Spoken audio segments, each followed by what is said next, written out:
Whether you keep them in your home or love to see them in theirs, these are the creatures that bring us all together. Reptiles. We're going to be delving into the experiences of reptile lovers from around the block and around the world. This is the Reptile Talk Podcast.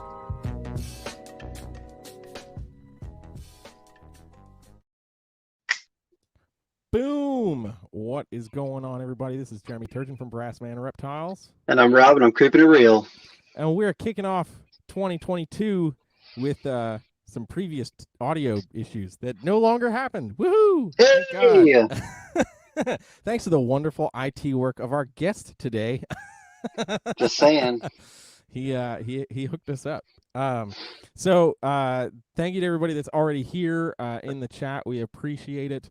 If you've never joined us for a live stream on YouTube, especially with Phil, just so you guys know, any super chats that come in today are going right to USARK.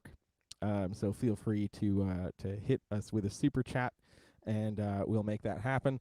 So we're going to jump right into it. I'm going to bring Phil on right now, and we're just going to jump right into things. Boom. What's up, Boom. Phil? How's it going? Howdy, fellas. It's good to see you again. You don't have to lie, Rob. It's okay. I like seeing you. You're so handsome. Yeah. 15 years ago, I had a shot at handsome. Dude, that picture behind you is awesome, too. For the people on the audio, won't be able to see it, but it's a sweet, big reticulated python picture. That's cool. Yeah. It's and there's no what happened to the giant in your face USARK vertical banner that was there. I don't know. I hung something else up this time. I just change the background. I dig it. Yeah, swap it up. Okay, so I want to jump right into it. So we wanted to start off this year talking with you, Phil, because we already know we're in for some nonsense. 2021 ended with a few things sneaking their way into our midst. So I guess let's recap with that stuff. What do we have already on our plate? Yeah, so at the end of the year, actually on Thanksgiving Day, we issued an alert for a national bill. So this is going to affect, everybody across the country potentially. So it's what we call a traveling animal act ban. And the animal rights groups who wrote this say that it's, targets circuses and tigers and elephants, things like that, and traveling circuses. But if you read it, it actually bans anyone from even taking a tortoise or even a small pygmy monitor into a classroom. So it's transporting any species listed. It's transporting that animal in any manner somewhere where it's going to be on some type of display. Some people argue it could possibly affect reptile shows. As it's written, we don't really see it affecting reptile shows, but it could pass, and then they could change a little bit of the language and even have an impact on reptile shows where people sell reptiles, not ones where they're doing educational programs. Yeah, we faced something similar to this in Massachusetts, where they were saying that it was a ban on circuses because of blah, blah, blah, blah, blah. And then the wording that they had in it, any sort of public demonstration where an animal is doing something for entertainment. And so it was just worded so vaguely that, like, if you brought out a chameleon and said, look at its colors, it's entertaining people. And so they would have been banning educational programs where people are learning about these animals. Yeah, and they get worded a little bit differently. That one in Mass it just had exotic animal. That would have covered everything non-native to Massachusetts. This one has a list of animals, but like it includes some stuff that's pretty common at these shows, including all monitor lizards and all tortoises. So how they think tortoises are any type of danger to anybody or mistreated if they got to take a 20-minute car ride, I don't know, but that's what it says. So I mean, it doesn't have much of a chance of passing, but it's unfortunately it's gaining co-sponsors. I forget, last time I checked, it was up to 51 or 53 co-sponsors on the House bill. Wow. So yeah, it could get a little bit of traction. So we're definitely watching it. Oh, that's rough. Yeah, and it also, correct me if I'm wrong, but it also has a companion bill. Is there a House bill? Yeah, there's a Senate and a House bill. So yeah, companion bill. Companion bill means that there's essentially the same exact bill in the House and the Senate. And the Senate bill only has the original sponsor, which is a senator from Arizona. But yeah, it's the house one that actually might get traction if one of these two gets traction. Sheesh. Okay. So and I'll preface before we keep going. I'll preface by saying, like, if you're not already checking out USARK's website, you're not already getting their newsletter, you should go to usark.org and sign up for that newsletter. It's free and it's a wonderful way to stay in the know of what is going on. And it does an amazing job of spoon feeding you every bit of information you need, including with sample letters and draft letters that all you need to do is address and sign. And you can feel free to add your spin on it if you would like, but everything that needs to be said is already said in there. So he does a wonderful job of making sure you already have that info, so there's no excuses for not assisting. It gets repetitive. I know we say the same thing on every show, but yeah, essentially the work's been done for you. Just go to usark.org and click on whichever action alert that you want to get involved in, which is hopefully all of them. But again, just click on it and it tells you who to send, who to contact, what to say. If there's a hearing, it says what the date and the time is, and everything's right there for you. So again, just usark.org. Check it out. Yeah, I don't think people realize, even no matter how many times we have you on and we discuss this stuff, I don't think people realize that, like, it's that simple. Like, you've done the work for us all. Yeah. And the more that we go, this first week of 2022 is probably we're gonna probably see a whole bunch of introductions like we did last year, right? Yeah, so essentially what we call legislative season is the same as tax season. They run about the same. So you're looking January through usually March. Sometimes we get some stuff in April and May, depending on the state, but each state has a different session that the legislators are going to the state capitol. Some go all year, but again, usually it's January through March is when we see the state bills proposed. So yeah, they'll be, if they're going to come, they'll be coming here soon. Oof. That's another reason why it's so important for people to sign up for the newsletters. Make sure they're checking out the Instagram and USARK Instagram, USARK Facebook, and the website as well, because we'll be posting updates as we go. And the reason we had those, we'll talk about the other one next, but we had two kind of bigger ones at the end of the year. Obviously, one was a federal bill. So federal legislative session runs for 2 years. So they can be introduced anytime over those 2 years. So the first year, this session was 2001. The next one is 2022. So it could be introduced at the end of the year because it just carry over into 2022. And then the other one we had just a few weeks ago was a North Carolina, but it's not a legislative bill. It's a regulatory change. So with a regulatory change, those can happen anytime throughout the year because they don't go through the legislature. This one's actually going through North Carolina's Department of Natural Resources. So it's going through a state agency. So that can happen every year. If a state wildlife agency has that authority, they can introduce it without going through the legislature. And usually, I don't know why, but it does seem like the regulatory changes we typically get more the second half of the year rather than the first half. That is an interesting trend.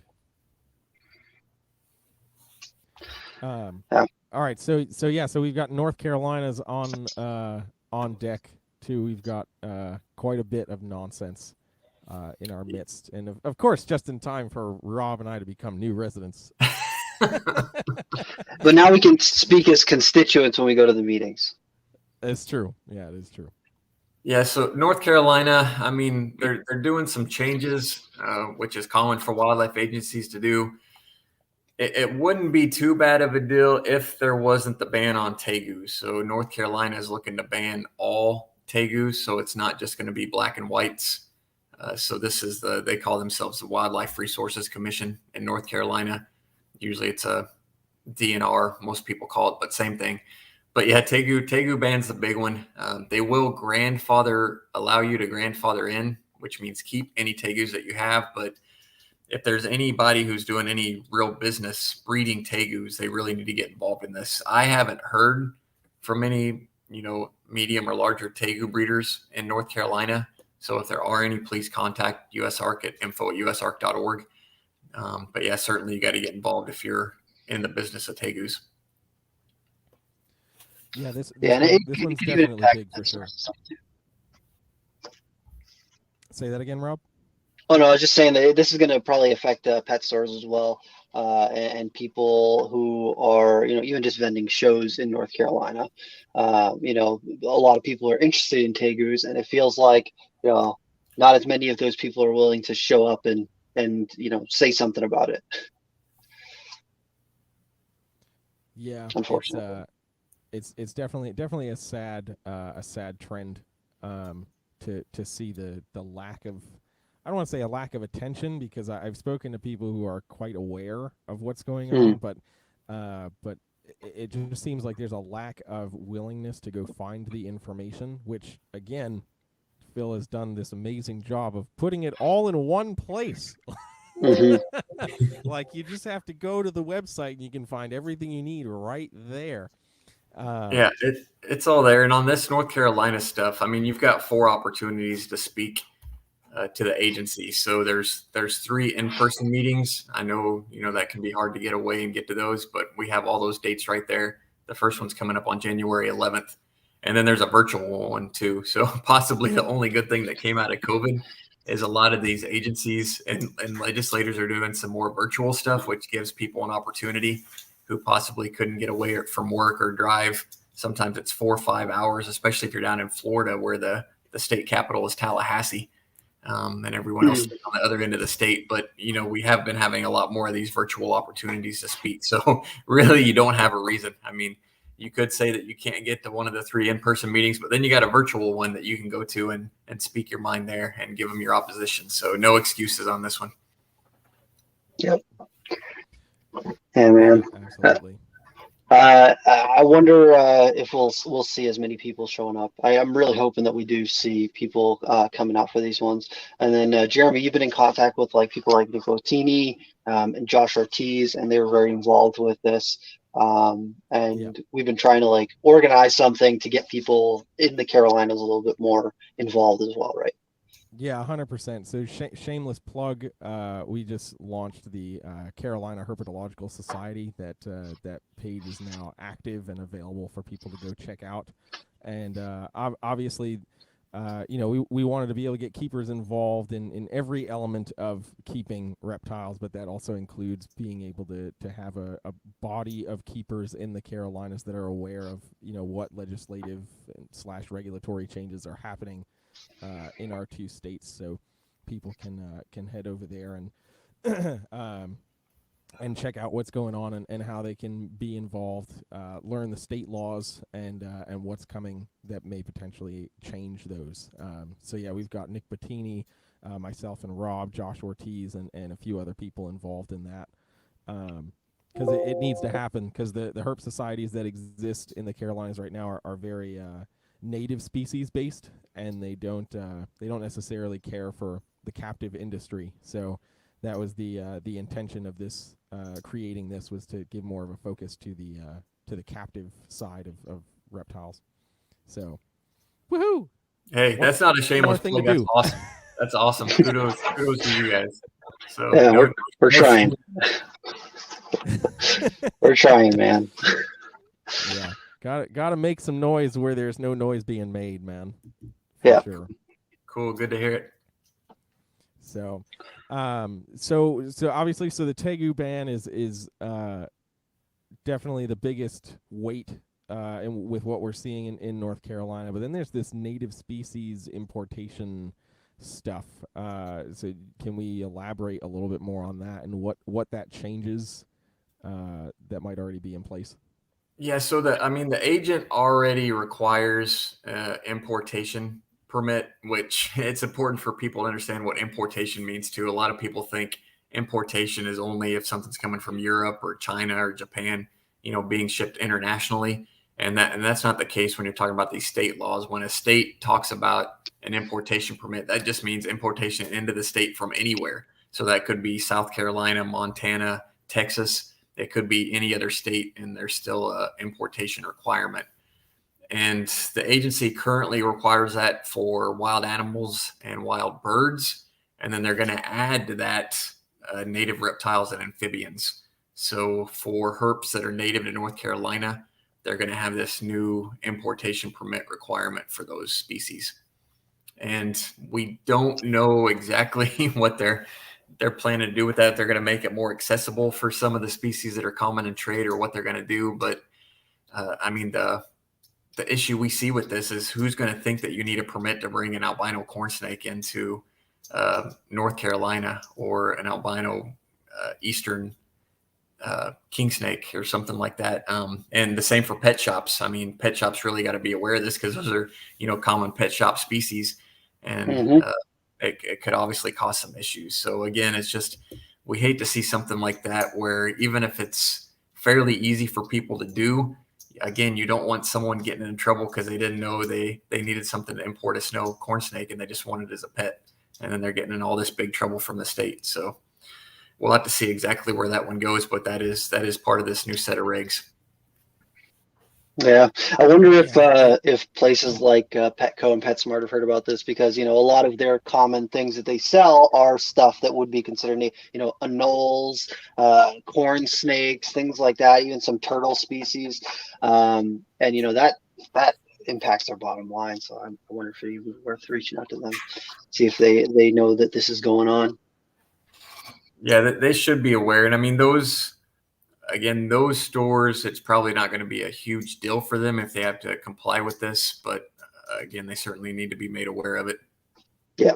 For sure. Yeah, even when we were talking about some of those things for Maine, they had representatives there that showed up because it does impact them. And places like Maine, they even ban axolotls. Like, axolotls are not legal there, which is like, something that's very commonly sold in pet stores. And, once they make a little changes like this, because I think this one was mostly based on turtles for the native one. It had some other stuff on there too, but when I was looking through it, it looked like it had a lot of turtle species on it. And it'd just be easier for them to add more to it once they make that initial change,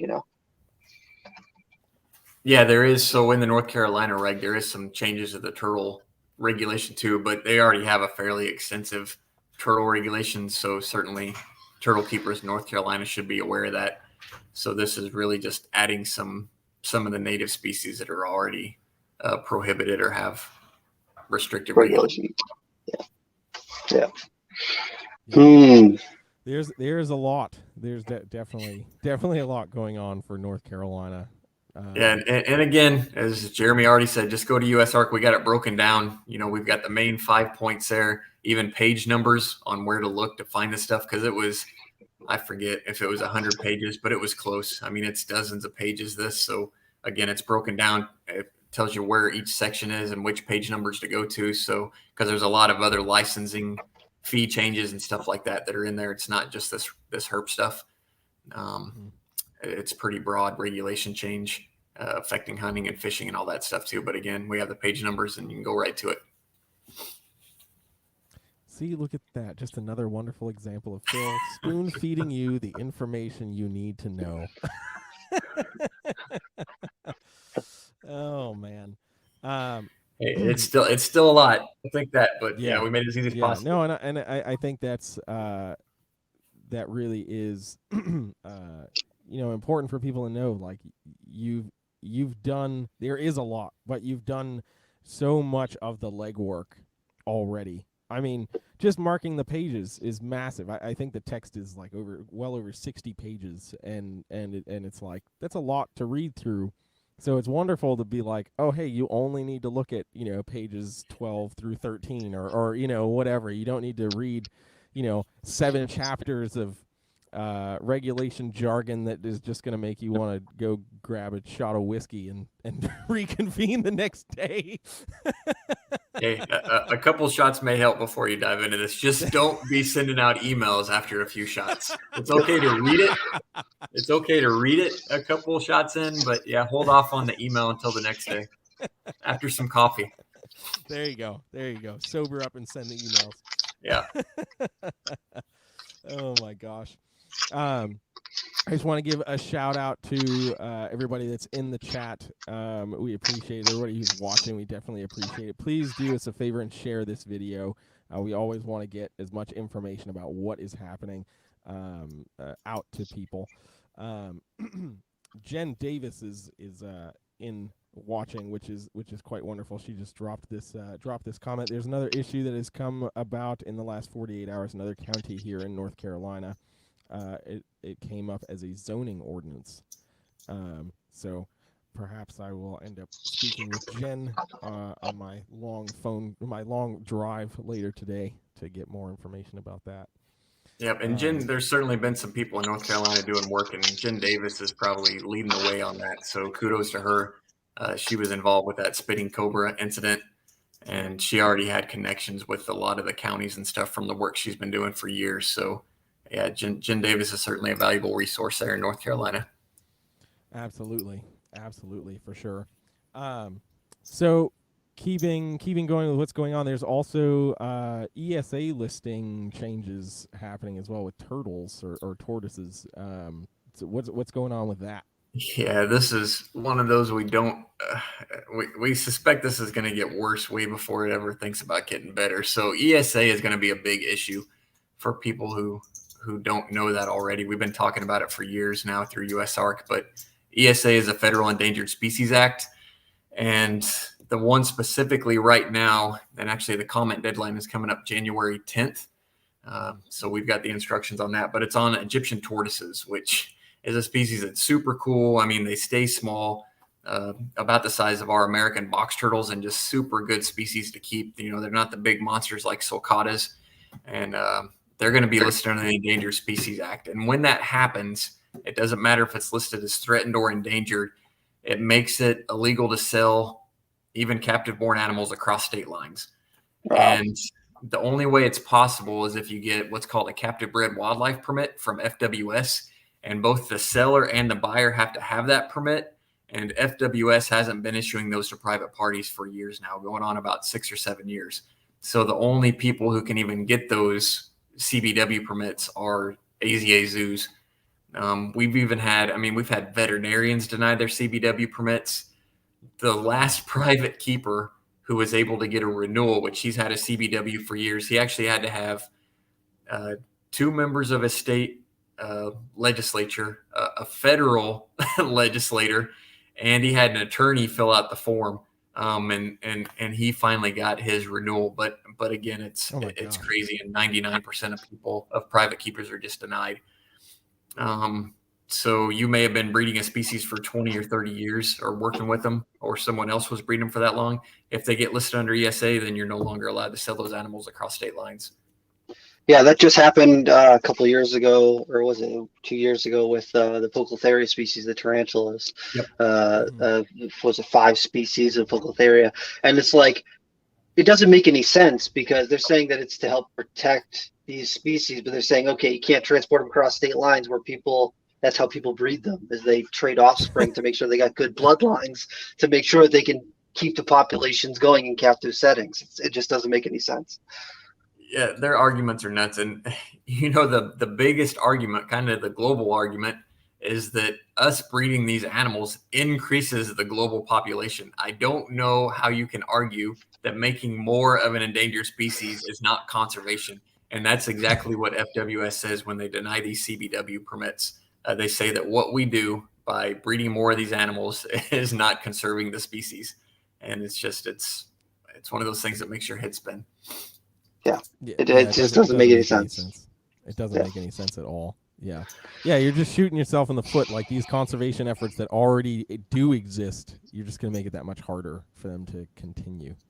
Yep, and the reason it's a big deal, I know not a lot of people work with Egyptian tortoises, but we never know what species is going to be next. And these species get petitioned by animal rights, or what we call enviro groups, the groups that do more fundraising than actual good for any animals. And yep. any one of those groups can write a petition for any species. So, I mean, they could write a petition for ball pythons to be listed under ESA. I mean, they could literally pick any species out. It doesn't have to be a U.S. native species, which is another issue we have with the Endangered Species Act. But again, we don't know what's going to be next. So this petition was actually sent to FWS way back in 2015. And they're just now getting around to doing something about it. And what they're proposing to do is list them as threatened. And FWS even has the authority So only for threatened species under ESA, they can still allow us to breed the animals and sell them across state lines freely through something called a 4D rule. So if enough people write in, we got a better chance, obviously, at getting that special 4D rule. But we don't know that it's going to happen. And then also, Egyptian tortoises are really small as well, right? So the federal ban on chelonia with turtles under 4 inches affects them for the majority of their life. Yeah, it's what it boils down to. So like, yeah, who knows? 3 or 4 years before they even get that size. Yeah. It's just they try to set up as many obstacles as they can to make it so you can't work with these animals. Yep. And we've been waiting about the same time. I'd have to check if it was 14 or 16. I think it was a year before, after all the spider tortoises were proposed to be listed under ESA. Yep. And there's another tortoise species that was proposed about the same time that they're waiting on too. So, they're getting around to this stuff about 6 years later. And again, we don't know what's going to come this year. It could be something that you're keeping. So that's why it's important to, comment on the species, even if you're not involved with that species. Yeah, I'm seriously bummed about the tarantula ones, because a lot of those tarantulas are tarantulas that I keep, and it's like just restricting the flow and the movement of those animals in a captive setting when they haven't been imported for years doesn't do any good for that species in the long term. Yeah, there's tons of arguments against it. We've kind of got them broken down, but yeah, as Rob's saying, it just really does not make sense. It causes a genetic bottleneck because you can still trade the species within a state.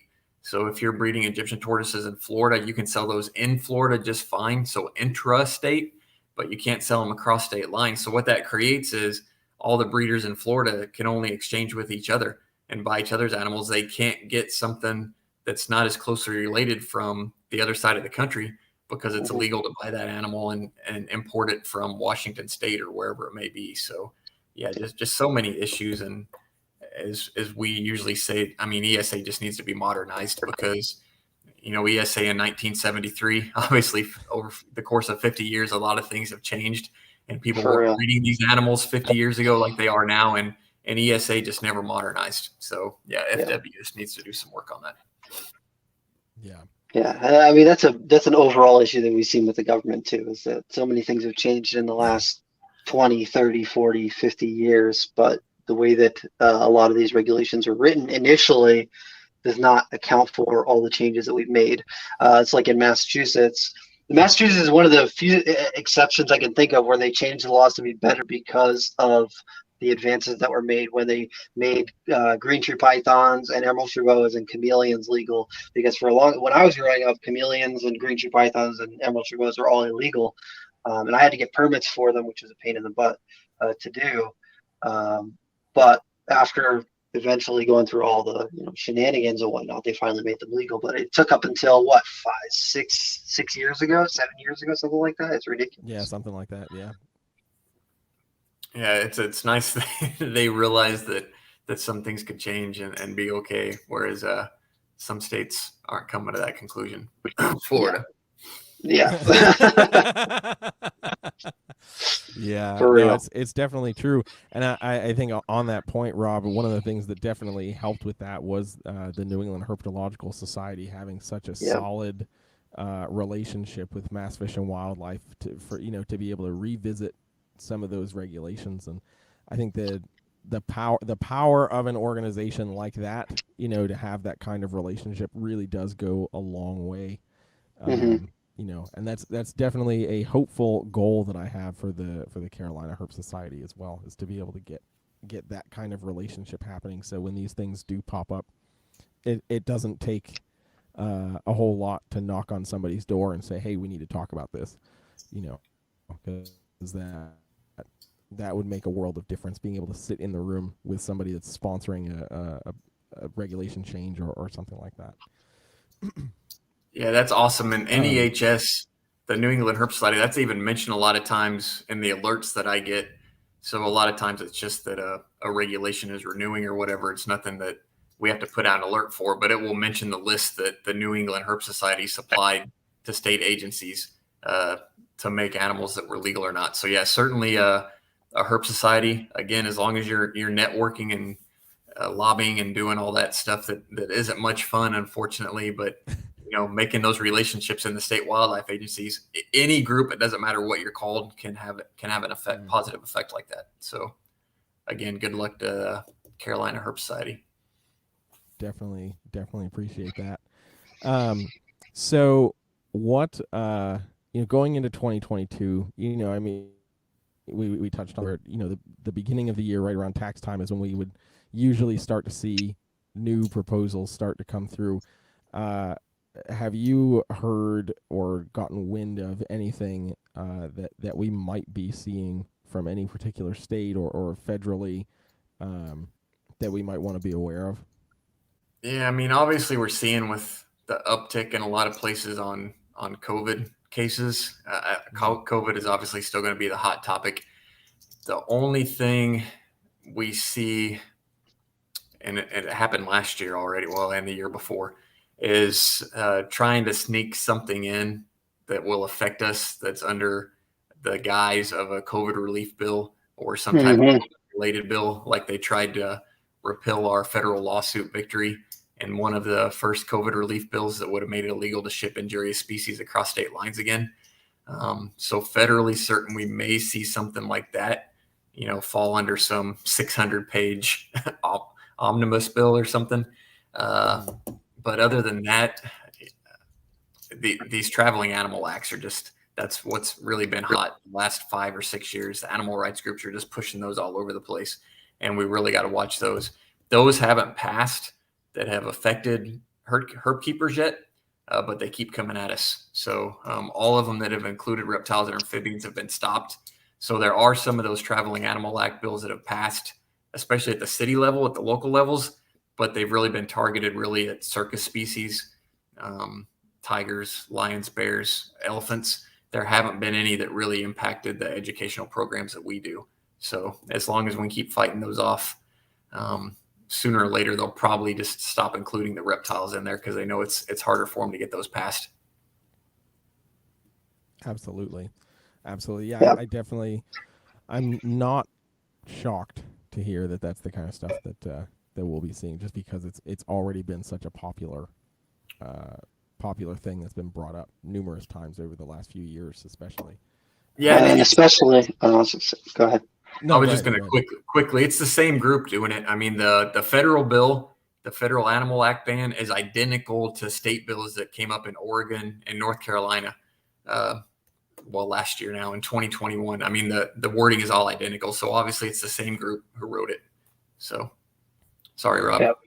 No, it's all good. I was just going to say that, especially with the popularity of Tiger King and then more of Tiger King coming out. And then I've been hearing rumors that there's a Cobra King in the making, that reptile people are talking to the same people who filmed this stuff to make some sort of reptile hobby one.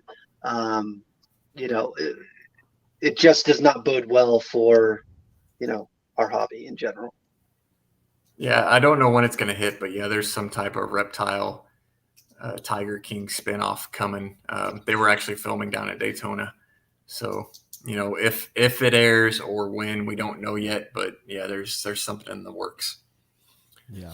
I think it's really important. I just recently went on a social media tangent about some of this stuff, but I think it's really important that we realize, everything that we do that ends up in the public eye, really does need to be paid attention to. The reptile keeping, captive reptile keeping, even though it's more popular than 20, 30 years ago, is still very much taboo to the general public. So if you're a social media person, you're posting YouTube content, posting Instagram content, whatever, I think it's important that you're aware that you're representing something that is taboo, to the larger population. So anything that we post that could potentially put us in a negative light, really, it doesn't do anything but put us in a more negative, more twisted light, because people are like, oh my God, you keep snakes, you keep lizards, what are you doing, you weirdo? So you mix that with, erroneous nonsense content, and it's not, it just doesn't work out well for us, and to anybody that tries to combat that, I would just say check out some of those virtual meetings and look at what some of the photos are in some of those slides. There's screenshots from YouTube videos, there's screenshots of pictures and stuff, and Yeah. So what we post makes a difference.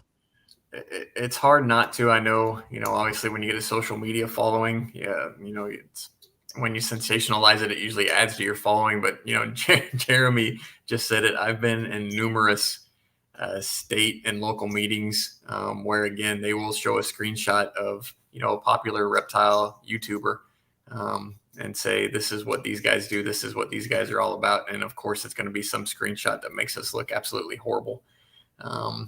And it's hard to get 100% away from that content. But again, it may be working for you, but it can reflect badly on the community. Right. Absolutely. And I'm looking at our timestamp, and I need to make sure that I do this. We need to I need to get myself into the mindset. We have a wonderful sponsor for the podcast this year. So we're going to take a quick 90-ish second break for that plug. So hang tight, guys. Black Box Cages, located in Buford, Georgia, is your one-stop shop for all of your caging and rack needs. Owners Jen and Clint are at the helm of this fantastic company. With one of the shortest lead times in cage and rack manufacturing, Black Box can satisfy anyone's needs, from baby racks to V70s, arboreal and terrestrial caging to deep-fronted bioactive enclosures. You can find everything you need right here. New enclosure sizes and products are added frequently to their availability, so be sure to check back often. Black Box Cages have tons of customizing options for lighting and heating.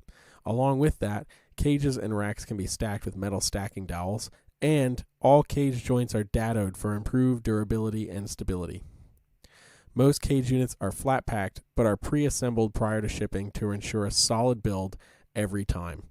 The Micro, XC18, XT3, Bio-G, and 3-stack V70 ship assembled, and all other racks are shipped freight and assembled. The XR16 and XR20 model racks allow keepers to mix and match tubs.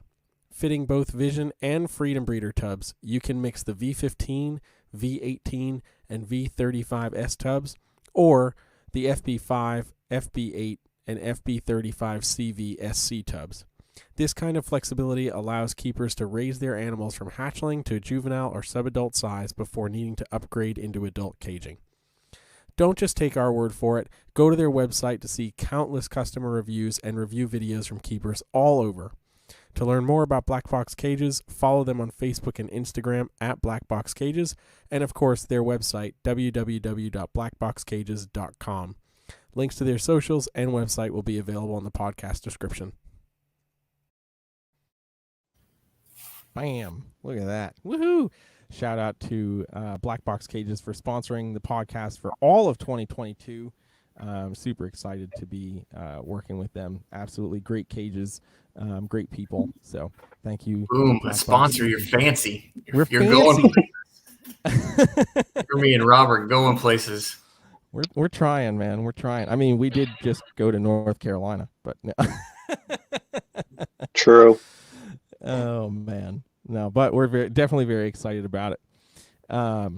Okay, so continuing forward, we've got all this stuff already in our midst. We have an idea of what we want to just be on the lookout for. So again, I will say, make sure you're following USARK. Just go to usark.org, sign up for that newsletter, follow them all over social media. It's not hard. Phil is the spoon-feeding master of information. I'm not sure that's a good title. I don't know. There could be worse titles, dude. There could be worse titles. I'm just saying. But seriously, like all of that work has been done for us, so there really is no excuse. It's so accessible for us to be able to get involved. So I think it's important to always do this, just because there are, for amazing reasons that I will never understand, still things that get brought up to this day, and we usually talk about it a little bit. Dispelling USARK myths. What is going on with USARK? My favorite portion of every show. Wait, I got one. I got one that I forgot about last time. Okay, all right, tell us. It came across my radar that there was a person saying that he or she just wanted to start a nonprofit group so they could pay herself a salary, and that's not how USARK works. So I'm under no contract. We have a board of directors. I could be fired at any time. USARK was not some invention that I came up with just to take donations and then pay myself a salary. That's not exactly how all this works. So again, if someone comes along who can do this better than me, they can go to the board. I may get a different position with USARK, but this isn't some type of scheme where I just collect donations and pay myself a salary. So that's Wow. one reason. Oh man, form of silliness that came across somewhere. But yeah, any other ones that you guys have heard, I'll be more than happy to get into it, because I know there is some misinformation out there. Not all of it's that extreme. But yeah. If you guys got anything, I'll be more than happy to address it. I think one of the biggest ones that pops into my brain is right after the North Carolina alert went out, there was a comment on Facebook that said USARK will not do anything else to help us. They're just going to make this social media post. So Phil, are you just a keyboard warrior? Do you just make social media posts? Yeah, I never speak up at any of these hearings or do any of that stuff or fly places and speak. But I mean, to address that a little bit, even if USARK did do that, even if we did all we could, again, I cannot express how important. There's got to be people in the state or the city, wherever that is, who speak up, because if USARK is the only organization or person saying anything, again, it's going to pass and just blow through. They really got to hear from people within that state, especially when we're dealing with legislative stuff, because USARK isn't based in South Carolina or Montana or Texas or wherever that may be. So those legislators don't want to hear from us. We can educate them on the facts and the science on whatever's going on, but unless there are people within the state who are speaking up, USARK's voice is probably going to be dismissed. Sometimes it only takes a handful of people, but every situation is a little bit different. And obviously, the more people speaking up, the better it is. So to take what that person said, even if USARK threw everything we could at it, if no one in the state steps up and all they're doing is complaining about USARK on social media rather than following through with our alert, yeah, they're absolutely right. And whatever it is going to pass. So, it's up to the people to do more than complain on social media. Yeah, I think that is one of the biggest things that I see, is just a lot of social media complaining and then a lack of actual action. And I don't know if their image of you is this holier than thou entity that floats in on a cloud and says, "You shall not pass," and then you float back away to wherever you're from. But yeah, it's absolutely like, people need to show up. People need to speak. We've talked about this a bunch of times, and I've certainly gone on plenty of rants on my weekly Instagram lives about like getting people to show up. Obviously we want your voices to be heard, and sometimes we don't want certain voices to be heard, but we need the bodies in the room. The numbers also make an impact. Especially, we talked about, was that Rhode Island, Rob? Yeah. Where it was just like the number of people in the room was just like, who's here for this? In opposition of, everybody raised their hand. 20 hands go up, yeah. Yeah, so sometimes numbers, make a difference too. So even if you're not comfortable with public speaking, but you've got the time, you can show up to a meeting, or jump on a Zoom call, that extra square means a lot on the screen. That full chair makes a big difference in the hearing room. Yeah, and you don't want to wait till the hearing. A lot of work goes in before that. That's why it's important to do the phone calls and emails.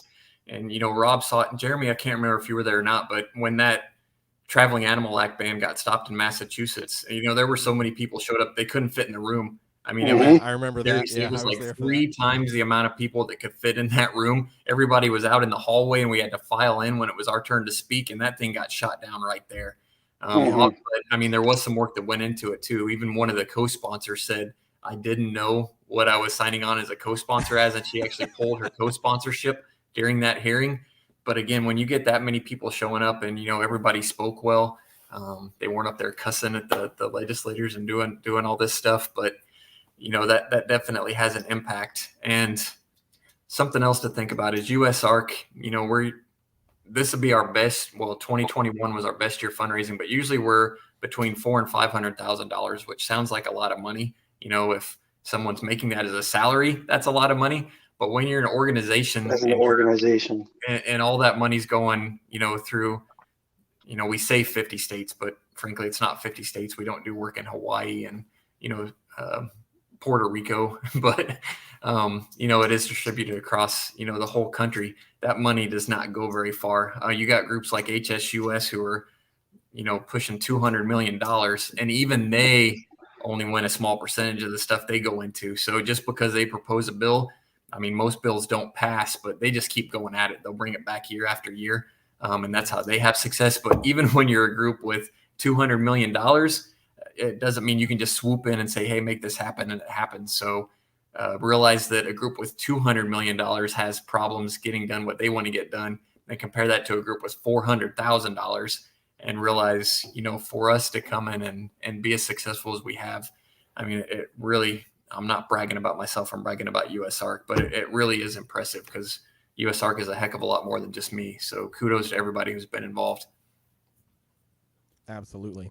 And that brings me to the next piece is how in the world is USARK only raising between $400,000 and $500,000? It seems like there's always a fundraiser going on. There's always something. There's always somebody collecting money for USARK. How is it that they only make X amount of money? And usually, I mean, my response goes to like, well, there's only a couple of expos that raise substantial amounts of money, and then the rest of it is like memberships and donations and everything like that. And you might think a $10,000 fundraiser is, bam, that's a lot of money, and it's great that it goes right there. But the reality is that $10,000 might hit the account Monday and be gone Monday night. So Phil, where's all the money go? Yeah. And some of those, I mean, you can add up the numbers. Well, we have our 990 IRS tax forms all on our website. So you can go and look at those and see how much money we brought in. But I mean, if you just do some simple math, I mean, really every year we only have about 8 or 9 big auctions, and we'll just say those average $20,000. That's less than $200,000 right there. And then unfortunately, sometimes you got to spend money to make money. So at every one of those auctions, we got to pay for a little bit of catering and the room to have the event. And there's expenses that go into all those. So some of that stuff is just, again, it's money. If we didn't pay for the room, we couldn't have the auction. So what do you do? Mm-hmm. And anybody who's ever worked with a hotel on any type of event, I mean, it's just crazy the amount of money these places get. And then plus you always pay like a 28% gratuity tax on top of it. So I mean, it's crazy. Obviously, we try and keep it as inexpensive as we can, but all that stuff adds up. So just because we have, even at NARBC, just because we had a $50,000 auction, again, there's some expenses that go out of that and to put those on. And every year, a huge chunk comes from ZoomEd. ZoomEd donates over $100,000 every year. So honestly, since USARK started, they're like $1.5 million in to help USARK up and going. And then as far as where the money goes, obviously I'm getting a salary. This is a full-time job. And again, that's all on the 990s. Nobody from the board makes any money. Actually, 2 members from the board provide, pushing half of our revenue some years between ZoomEd and Timberline. Both those companies donate huge to USARK. And then, if we get involved in any legal battles, I mean, attorneys are today $400 plus an hour. I mean, it's crazy what attorneys make. I mean, when you're spending money at $400 an hour, it goes away awfully quick. I mean, our federal lawsuit which luckily we had an attorney who did the bulk of the work who was billing at $350 an hour. But yeah, that federal loss, we blew past $600,000 without blinking. I mean, I don't know what the final number was, but I mean, it was well over $500,000 on that federal lawsuit. Jesus. So yeah, it goes away quick. If we get a state lobbyist for a certain issue, that's $25,000 or $35,000. So, I mean, again, the numbers are just big when you got to pay them out. And then obviously, preferably, we would always like to have at least $250,000 in the bank so that if we did ever have to move forward with another federal lawsuit, we already have the money there. Mm-hmm. Our first federal lawsuit, honestly, we were paying as we went. It wasn't there. We made the decision. We're going to file this lawsuit and we're going to make it happen. And luckily the community stepped up and, supported us monetarily so that we could prevail in that. But yeah, the money goes away quick. So again, it sounds like a lot of money, but at the end of the day, it's really not for an organization working on the scale that we are. Yeah. Yeah. Sorry, probably way too many words there. No, but I mean, those are the questions that I've heard people ask, is where does that money go? How can they only be achieving X number of dollars a year? That they've got to be doing other things, it's interesting. It is definitely interesting. So I've also heard less rumor-wise about USARK, but just around the topic of USARK, like ball python people won't get involved because ball pythons are never in danger. And I mean that's not real. Ball pythons are just as in danger as anything else.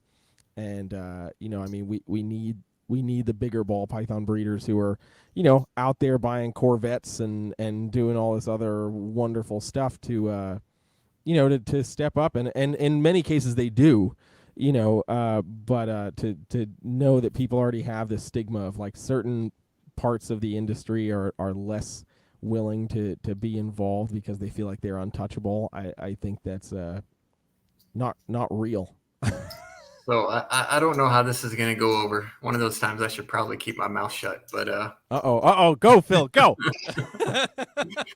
But I've seen that a lot from, I mean, let's be honest, usually it's the big snake guys calling out the ball python guys. Mm-hmm. And I can assure any person, whether you're a big snake guy or not, who has called out the ball python guys, that the ball python guys have contributed more money to USARK than the big snake guys. So now, certainly going back to Jeremy's point, there are what do we have? Thousands of ball python breeders.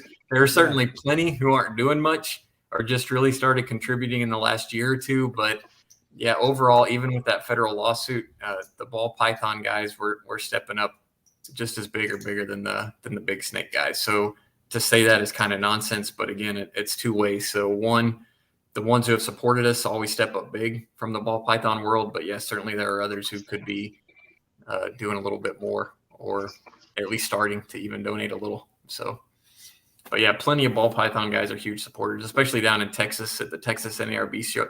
NARB shows, the ball python guys step up at every auction. They donate big. They bid a lot, buy a lot of things. So thanks.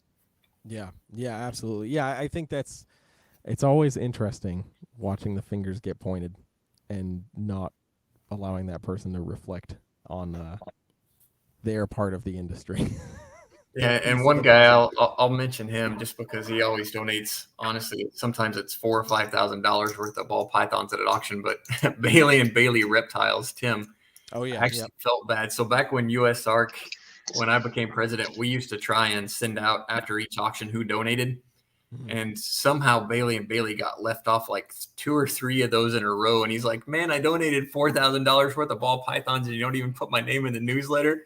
And every time I'd apologize and be like, man, I'm sorry. And he kept donating and he gave me a hard time about it. And honestly, if I was him, I might have just said, man, I'm not donating to USARK anymore, but he's still a huge supporter and kept on going. And yeah, he let me hear about it, but we deserved it. So thanks. That's funny, man. Damn. Let's see. I'm trying to think if there's one more notable one that kind of pops into my mind. Well, I mean, I guess there's certainly the one. Everything's just gonna get banned, so we might as well just it's just going to happen. So we might as well just, get used to it. They're never going to stop coming for us. So we just need to, whatever. I had a conversation with an old school reptile keeper who lives actually out by your side of the state, Rob. And that was very much his standpoint. He's like, I've been fighting for, 20 years or whatever. And, I'm tired. It always seems like we're losing. And my conversation with that person was literally like, hey, man, you still keep snakes, right? That means you still enjoy what you're doing. So all this time you just wasted sending me, 30 messages about how old you are. You could have sent out a few emails or made a few phone calls, and that would have been a lot better, a much better use of your time. So, Phil, why are we just rolling over and taking this? What's the deal? Here's one thing that's silly about that. Again, so USARK doesn't win 100% of the time, and I don't know what the percentage is, but in every effort that we've gotten into, it's 90 to 95% of the stuff we either stop or get the regulation changed or something. It's a very small percentage of times that we have actually lost. So when people say that, if you want to dwell on the losses, that's fine. But overall, it's a heck of a lot closer to 100 than it even is to 60 or 70%. So, that's somebody who's just frustrated. I don't know. That's getting outside the reptile world. That's someone who's upset with his own life and isn't happy with where his life went and has other issues going on. It's nothing to do with USARK or reptiles. That's just, what he or she chooses to vent and say that he or she is miserable because of USARK. I don't know. Yeah. But yeah, that stuff happens. And obviously if you are someone who was actually negatively affected at a time when USARK didn't win, I understand you being upset with USARK. But again, what did that person do? Did you try and rally the troops? Did you try and get people involved? Did you yourself just take 5 or 10 minutes to call and send an email? At minimum, that should be what you're doing. So, and you see that too. A lot of people are complaining and do absolutely nothing but complain on Facebook. Mm-hmm. Yeah, exactly. It's so much easier to just do that than copy and paste an email. It's so much easier to write a long social media paragraph that 5 people will bother reading, rather than clicking copy paste. Not spending 2 or 3 hours complaining when you could have done something productive to help the fight in that 2 or 3 hours. Anyway, it is. That's just how some people are. Some people are wired. Yeah. And one thing, it's kind of USARK related. I always hate people to talk about how bad the reptile industry is and how there's all this negative stuff with the reptile industry. I really don't like to hear that because that's not the reptile industry. It's just people as a whole. You're always going to get people who are complaining, and it doesn't matter if you're into radio controlled cars or drones or playing magic card game. It doesn't matter what you're in. There's always going to be some people who you don't like and who are bad for the community. So yeah, I just really never like hearing people just rip on the reptile community specifically, thinking that outside the reptile world, everything is, rainbow farting unicorns. That's not the case. Yeah. Yep. Absolutely. So Phil, I wanted to ask if there's any, I know that we already touched on the North Carolina's got meetings coming up. Are there any imminent things that people should know as we're wrapping things up? Just most important things that people should be looking at right now. Probably the federal traveling ban. People in North Carolina should be aware of the stuff that's going on in North Carolina in the upcoming week. Anything else? No, since Jeremy brought it up, honestly, anybody in North and South Carolina should certainly look at the New Carolina Herp Society because, like Jeremy said, any state just building some type of society like that is going to help so much going down the line. It may take a year or 2 or 3, to kind of get organized, but, feel free to go out and kind of start a group like that because what, a group like that is going to be able to do is they can give easy access to state regulations, to members. They'll develop relationships with people in the state wildlife agency. Sometimes, and I know we've talked about this before, people ask if they should have a state USARK group, and I always say no. Most states honestly should not have any type of ARC organization. It's a whole lot better to start a herp society or similar group and just have, an organized group of people in case something does happen. But it shouldn't be based around some type of lobbying organization. It should be something where you can go out and Community. enjoy yourself some of the time and build a community. Yeah. Community is so important when it comes to reptiles. And I was just thinking, Jeremy, I got to talk to you about this, but doing some group field herping trips, because some of the spots that I've been going to recently, they're not even like private areas. It's all public trails that I've been to recently. But I found lots of really cool stuff. So, and I'm more than happy to like bring people out there with me and you know, share a little bit of that experience. And, you know, I've only been down here for a month, but I'm sure that if we get together with a few more people, we can, you know, figure out some stuff to do trips and whatnot. Yeah, absolutely, Rob. Get people off their asses and stop staring at their phones and go out and do stuff. For real. Less social media complaining and more field herping. Yeah, I'm about it. That needs to be on a bumper sticker. Yes, absolutely. Okay, so there's a question in the chat I just want to bring up, but I know we're wrapping things up, but I think this is a valid question. And this comes from Dan Lawyer. Should Texas keepers make an effort to propose laws before they are made? So I guess in states that don't really have any regulations, is it worth them being proactive in some sort of way before they get sideswiped? There's pros and cons to being proactive. I mean, being proactive can bring up a conversation that you don't want to have brought up, and it's also going to bring the other side of the table. So while it can make sense, so again, it's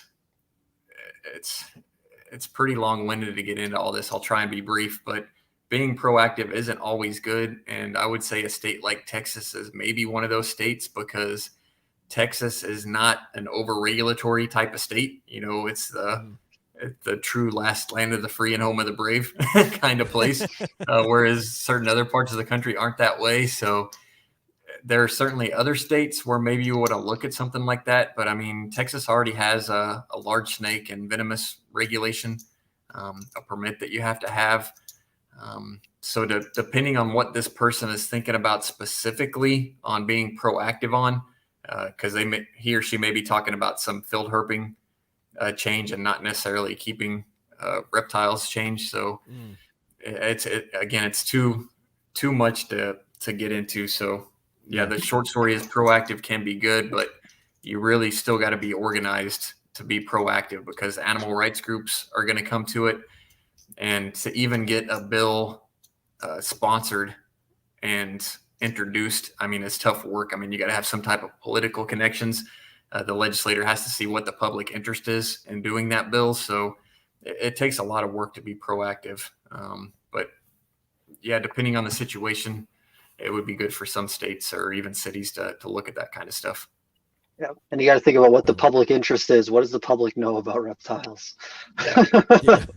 Yeah.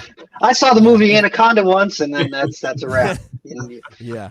It's between that and any good snake is a dead snake. If that's the Texas. General viewpoint of Texas. if that's the viewpoint of the people around you, maybe hold off. Yeah. Yeah, you get plenty of that in Texas too, and that's every state. Man. I mean, I live in Indiana, and every snake in the water is a cottonmouth, and obviously that's not the case. But that's almost every state. Every state has that, where the Nerodia are always a cottonmouth. Every Nerodia is a cottonmouth. I have not even seen any cottonmouths since I've been down here. It's kind of sad. It's okay. We'll fix that this year. Oh, trust me.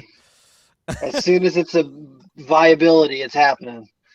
Yeah, absolutely. Okay, so we've gone past our time, but as always, Phil, thank you so much for joining us. Thank you. Yeah, we definitely appreciate you taking the time. I know your schedule is pretty crazy. So of course, again, I've already said it, but make sure you're following USARK. Just go to usark.org. Go right to that homepage, sign up for that newsletter, get all the information. I've been using the hashtag #InTheKnow. We want keepers to be in the know about what is going on, so feel free to use that hashtag. And of course, check out USARK on Facebook, United States Association of Reptile Keepers, and on Instagram at USARK_official. I usually post all the tags on all my social media. Bam. Yeah. Heck yeah. That is that. So Phil, thank you again. Yeah, we'll stay in touch, of course. And I'll bug you in a few months about getting you back on. Absolutely. Thanks for having me. Thanks, fellas. Thank you, man. Take care. All right, take care.